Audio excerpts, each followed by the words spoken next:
very difficult to get you all three together in one place. India is a very important market for us, so that's the reason why we decided to fly in. All three of us here. It started in 2002, so that's 22 years ago. Our first membership was Eurofret from Italy. I still remember. Oh wow! We looked at the transaction slip and we couldn't believe it. So then we decided, okay, Someone was we have paying to you money. continue this right We can now. make money. It's incredibly difficult at this current moment to unify the freight world into one. So, Nils, Chris, and Melvin, thank you for being part of LogiTalk, and welcome to India. First of all, Thank you very much. Thank you. it's very difficult to get you all three together in one place. So I'm really excited about this. Same here. Same here. We're also super excited to be here. India is a very important market for us, so that's the reason why we decided to fly in. All three of us here, and so India and China are the two most important markets for us right now that we want to develop, Great. and we're happy to be here. Right. Great. So, Nils, let me start with you. Why don't you tell us what you guys do? I'm sure everyone knows, but let's set some context there. First of all, thanks for the opportunity for having us here today at your podcast. So we are basically an international freight forwarding network. And what that is we're an international community of freight forwarders that work together, and we bring them together under one global platform to ease business transactions amongst the freight forwarding community. That's our main purpose and task. Right. And if I may ask, how did it all start? How did it start? And then how did you all first, I think you and Christian collaborated, and then Melvin coming on board? Just take us through that journey. Well, it started in 2002, so that's 22 years ago. Christian and I were studying together prior in Singapore, and we have a history in shipping, Christian in shipping and I in international wholesale trading. So we both have some experience in the logistics world. And Christian approached me and said, yeah, I'd like to start a freight forwarding network. Why don't we do something together? You're based in Hong Kong and I'm based in the Philippines. You can set up the company in Hong Kong and I can help with, with staffing and so on out of the Philippines. And why don't we do something? And, I was excited about that idea. I had no real idea exactly what that was at the time. But, knowing the business of international shipping, I knew that there was a requirement of freight forwarders needing to work with each other. So that kind of was the initial spur of Christian's idea, actually. That's right. I remember we started with maybe $5,000, set up our bank account in Hong Kong. 21 years old. I was 21. He was like 23 during that time. And then just started from there, and then in Manila, we hired one staff where she was in charge of everything, Yeah. in charge of marketing, sales, collections, and everything basically. And Who is that stuff? her name is Marivic. Marivic, yeah, she's the sister of Deborah Lee. Oh, nice. So, and then during that time, we also just rented one desk for around $150, $200, and that was it. That was the start of our Modeling agency. in the Malays, yeah. So when we collected our first membership, which I remember still right now, our first membership was Eurofret from Italy. You're still a member. Oh, wow. We looked at the transaction slip and we couldn't believe it. So then we decided, okay, Someone was we have paying you to money. continue this right We can now. make money. Otherwise, Yeah.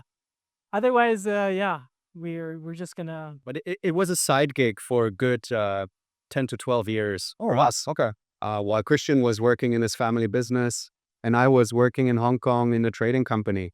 And then, we decided, okay, now is a good time to get on board and to grow the company further. And that's also a time when we first met with Melvin. Actually, we met Melvin before that already, right? When we started the CLN in Dubai. It was also one of our first members in Dubai. Okay. So that's how we first interacted. And then there was a little bit of a break, and then Melvin came back to us, I think, about 7 or 8 years ago, right? If I can just, pick up on that and tell you that I'm a pure freight forwarder at heart. I've been in the freight industry for a little over 20 years now, family freight business with offices in Kuwait, Dubai, India, Malaysia, and Singapore. That's very different to the freight networking space. Of course. But incidentally, my first steps or my first initiation into the world of logistics was through a freight network. So when I attended a freight network that was being hosted in Dubai at that time, and I was fascinated with the idea of meeting 100 forwarders from around the world under one roof, and seeing them uh, acknowledge and appreciate a 17-year-old, said, okay, I need to jump into the freight business. That's how I decided to join my family business, because of a freight network. No, I keep bumping into your father. He's such a lovely guy, Awesome.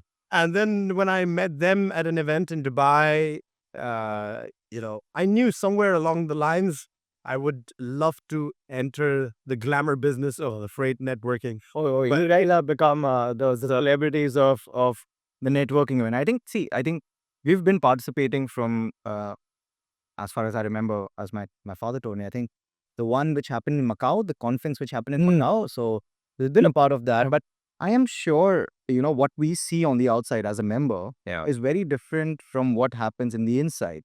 Sure. From choosing the venue, the dates, the entire nitty-gritty of it, having the right team placed at the right position. So tell me about that aspect, how, let's say if someone is listening to this podcast and wants to, at some point of time, start a network, what does it take?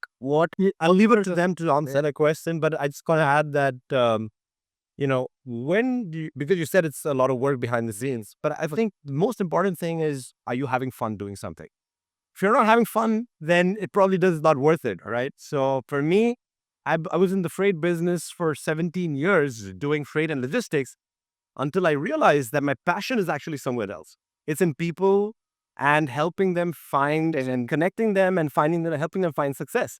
So for me, this collaboration with them has been life-changing, not because of the money, but because I found my true calling in doing that. So to answer your question about the challenges of hosting an event and all of that, maybe Nils or Christian can elaborate on it, but I'm having fun.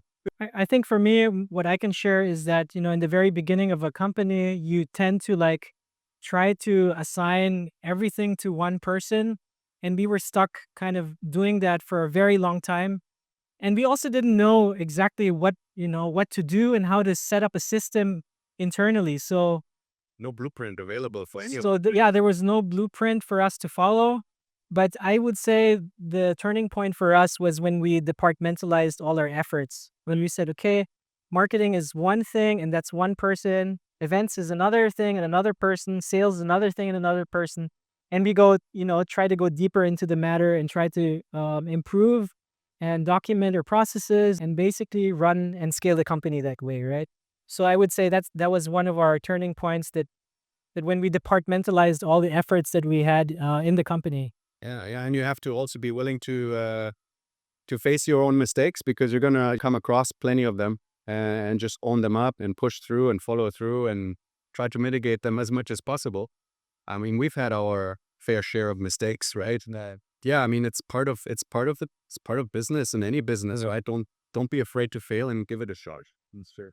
There was one time during our event, I remember we just committed to too many room nights. We committed to 600 room nights because we thought, okay, we're going to expect so many people to come because we're going to be kind of like the first expo style of freight forwarding event where everyone can just come. TFS? Yeah. TFS. That was 2008, during the financial crisis. That was when Lehman Brothers fell apart. Right. And that was a time when we overcommitted also. We thought we would have a massive attendance and overcommitted contractually with the hotels that we were working with. So it took us, I would say, 3 years until we were able to fulfill our commitment to that hotel. What was the name of the hotel? The Venetian. Yeah, It was just newly built in Macau, right? yeah, in Macau. Yeah. That's why we were there for several years. You could have just gambled and got the money back, huh? But it was a great hotel. It was a fantastic venue, and it was a big learning experience, but at the same time also a great opportunity for us to turn things around in our favor over a certain period of time. Yes, but we learned a lot through that process, and it made us better. Oh, I think that's amazing. But tell me one thing. I mean, I see you guys are most of the time on the road, just like me. But how do you make sure that you're able to give enough time to your kids, your family? I think that's one thing which is there always in each one's mind, right? I see him whenever he gets the moment to spend the day with his kid. Yeah, sure. Keep seeing your pictures. I keep seeing your pictures. So how difficult or how challenging it is to balance the two sides? There's always a challenge, finding that balance between work and life. But I heard someone say that when you're enjoying what you do at work, you're also more passionate about things at home.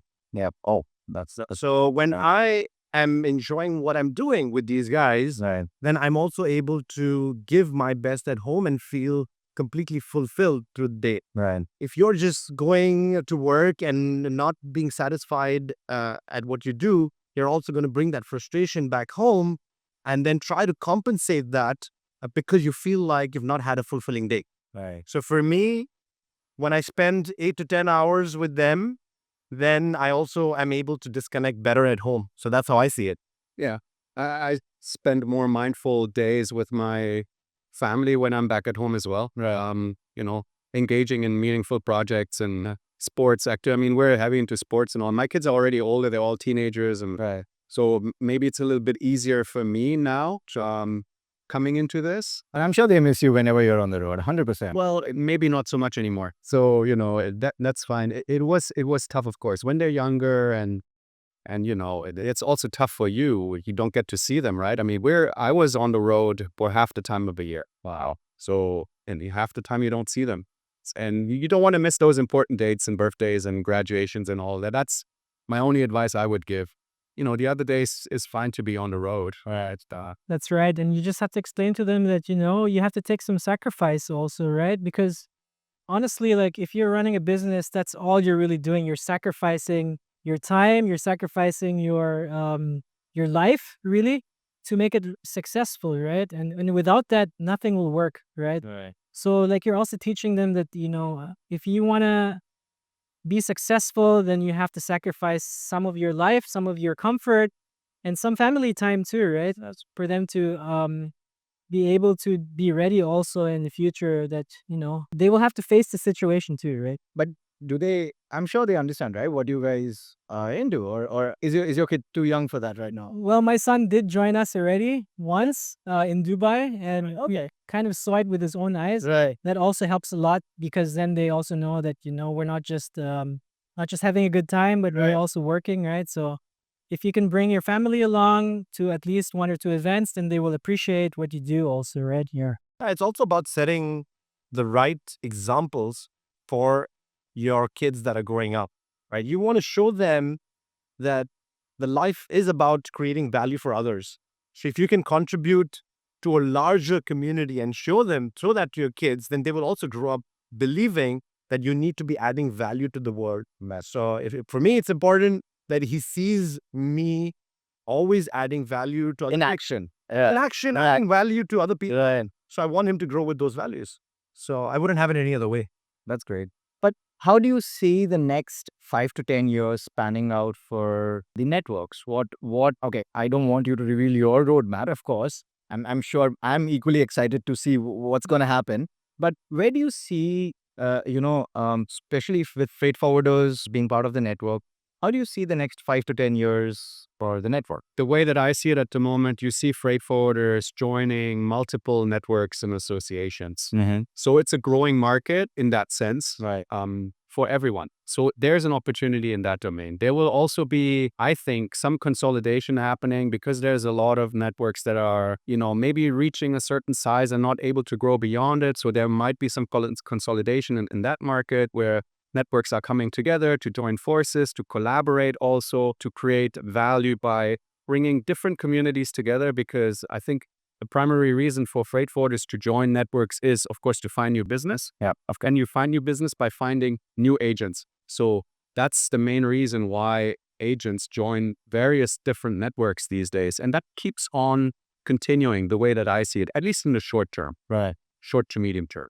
And I think it started with you guys acquiring one of the networks, right? X2. So how's that experience been? So the first few months were very difficult for us because we had to start really from scratch, right? Our team was, I would say, only 20% standing, and we had to kind of fill the gap with another 80% of people and teammates that we had to recruit. Right. So I would say it was difficult for us internally.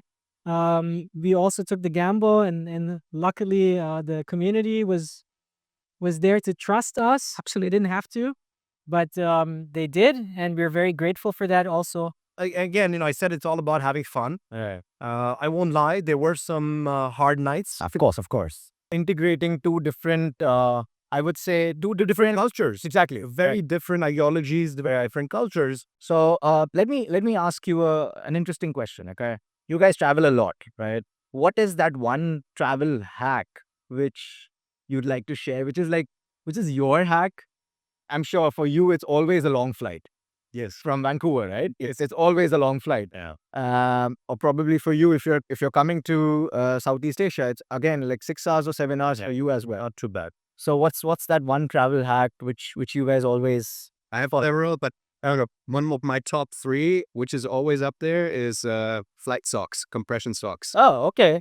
and they make a world of difference for me. Wow, I never thought of that. Interesting. For me too, it's always about catching flights during the daytime. I don't want to compromise on my sleep. I need my 8 hours of beauty sleep to function. So I always try to fly or taking flights that is during the day. Let me tell you, you're in Dubai. For any destination, there are at least minimum 2 flights. So you're lucky. Yeah. You can pick and choose. For sure. That's right. For me, my travel hack would be always hydrate. Right. You always have to hydrate because normally when I land, I get dizzy for some reason, and I just noticed that it's because I'm dehydrated after those flights.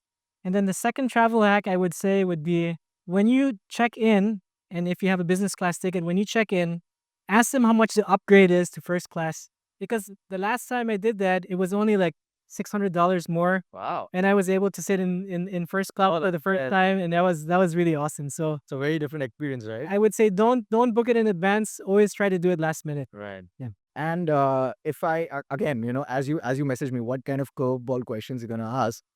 There's another one coming. If I ask you, what would be your dream destination to host a conference? Ooh, nice one. What would it be? Yes, you want to take that up? Well, if visas weren't an issue, if spending 3 or 4 days on a flight on connections weren't an issue, there are so many dream destinations, right? Very good question. I haven't thought about this properly myself. Probably Maldives would be a dream destination. That's a nice one. Business as well as utmost leisure, right? Yeah, and the other thing I was also thinking about, we've been discussing this, maybe having a conference on a cruise ship. Oh, yeah, that's interesting. Yeah, and going, 7 or 8 days, Right. various destinations. That's nice. For me, I would say Cape Town.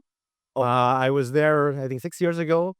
Christian asked me to fly in a week earlier, and he was kind enough to show me around. And ever since then, I fell in love with Cape Town and with him. No, but I think Cape Town is definitely right up there. I know it's a long flight from most of the world, Right. but since we're getting creative, then why not? Why not? Yeah. For me, it would have to be Tokyo because I used to live outside of Tokyo in Fuji area before, in the Fuji mountain for several months. And I really love Tokyo, and I think the world should see Tokyo. And I always remember when I said that I live in Japan, that everyone was super excited about it.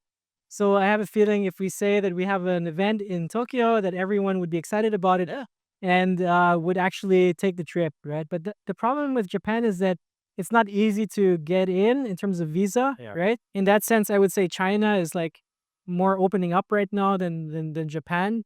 So that's one of the reasons why we haven't decided for Japan yet so far, right? Well, I'm excited. If all these dream destinations are happening, it's going to be wonderful for members, I'm sure.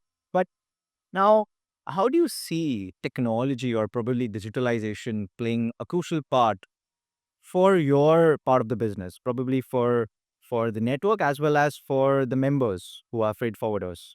I believe it's very, very important. The only issue is the way I believe right now is that the stakeholders, the ones that are running the freight forwarding companies, are not thinking digital first, right? So it will take a generation or two until you get there. where the technology is being adopted and really taken seriously, because I believe that, if you have instant rates available, and you don't have to wait for a day or two to get your rates, then you're one step ahead in freight forwarding, right? So I just believe that it will take some time to get there, right? Yeah. I think freight forwarding is still a fairly new business in terms of in a global scale. When you look at the age of businesses that are going around, freight forwarding is just 30 years old. Right. And some of our fathers have started this business, and they didn't see the need to innovate. But the second generation that's coming in now is hungry for innovation, right? But because traditionally freight forwarding has had family wealth, right, they've been, let's say, their hands are tied a little bit in how Orthodox approach, maybe. Yeah. how much money they can spend on technology. Right. So I think that's where freight networks like us Right. have a role to play. Right. We have to set the example, or let's say, give them the tools to be able to adopt them at a fairly reasonable price. Right. So if we can show them that they can have rates at their fingertips, or show them that they can connect with partners in remote places at the touch of a button on the phone, then it can be game changing.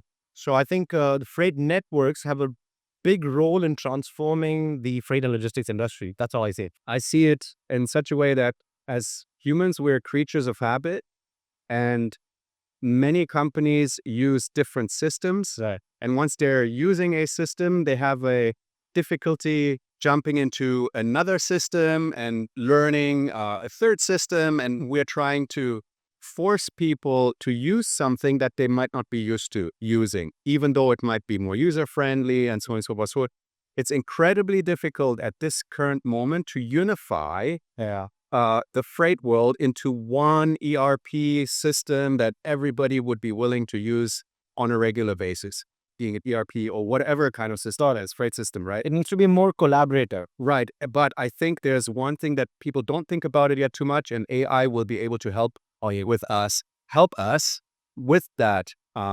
Because AI nowadays is very much an assistant and a collaborator, and can help you with the integration and learning you. So you don't have to know the system anymore. AI can help you to use a system, right? And that's something that we're just starting to understand, and AI just creeping into our worlds. And when people start to learn about how to use AI, then I think the whole integration will become a little easier.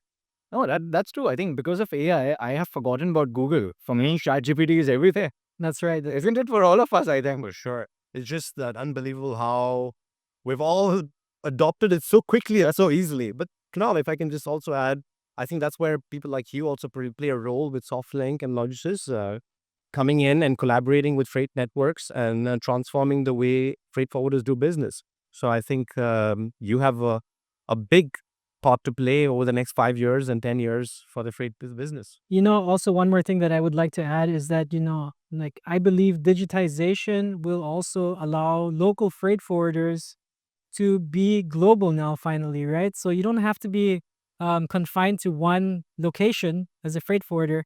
You can actually serve the world, right? If you have digital rates, then you're a global freight forwarder. You don't even have to have branches worldwide, and you can serve the entire world. So that's going to be like a mind shift that the freight forwarding industry has to go through. And once you see, a few successful cases, then I believe this is just going to boom, right? So just a matter of time, I believe. And maybe also as a technology provider, it would be good to like showcase how it's done, even, right?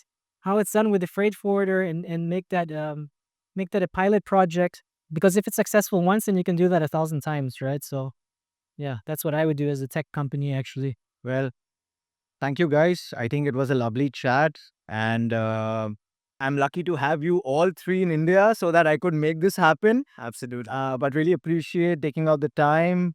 And more power to you. More power to you all three. Thank you. Thank you for having us. Thank you for having us. Yes. I just love what you guys do. So envious, but yeah, I just love being part of whatever you guys do.